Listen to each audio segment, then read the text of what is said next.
parents needs to change. And it's really interesting because I looked at a study recently that looked at different ways that parents can interact in terms of social media and phones with their kids. One is called active mediation, which consists of actively discussing media content with the child.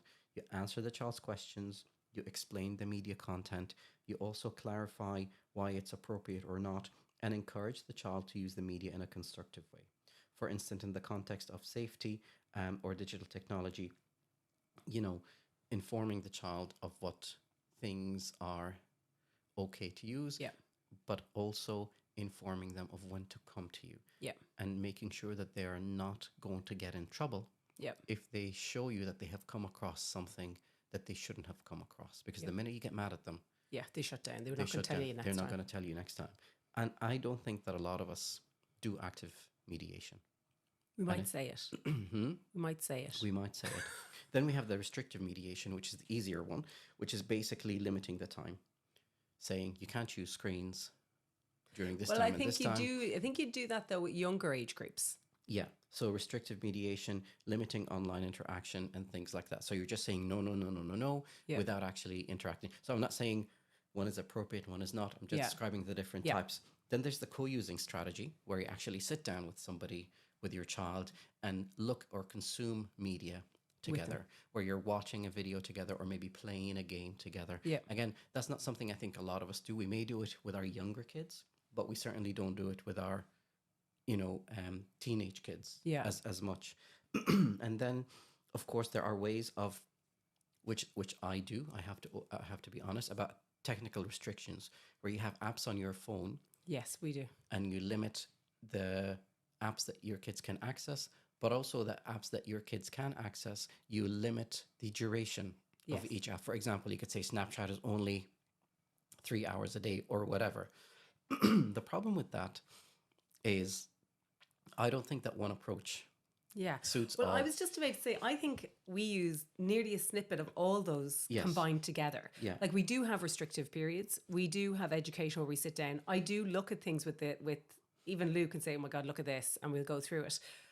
We do talk about appropriate versus non-appropriate. And we still do insist that we watch what he does. I think you need to implement a variety of those techniques. Yeah. Active mediation, restrictive mediation, the participation together, and also add a bit of, technical restriction in order to navigate this complex field. But what it needs is us to be savvy. I was just about to say, also, I think it's knowledge. I Yeah. think it's us educating ourselves so we're aware of what can happen. Yeah. And I suppose we're seeing more and more issues with regards to social media, bullying, cyberbullying's a big thing, inappropriate images. Yeah. And I think sometimes kids just don't understand not that it's not appropriate, but when it's time to come tell us something and say, Mom, this has been shown, so that we can deal with it Yeah, and and I have educate again.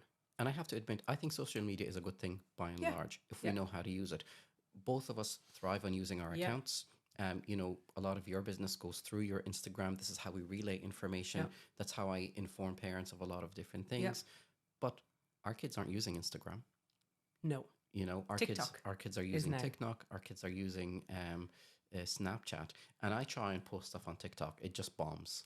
I know the problem is, and my fear is that for me, I would get a lot of comments, even on my TikTok account, from outsiders that have no connection to me, very inappropriate.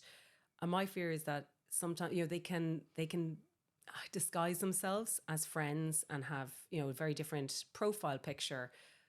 I'm just afraid that they need to know when something's real and when something's fake. Yeah. And I have to say, Anne was a lot better than me at actually instilling these skills in the kids at a very, very young age. Both our kids have come to us when they have come across either incidences of bullying on WhatsApp pages, for example, Yeah. or they have come across something that they've seen on social media saying that I don't understand this. I don't think it's right. Can you explain it to me?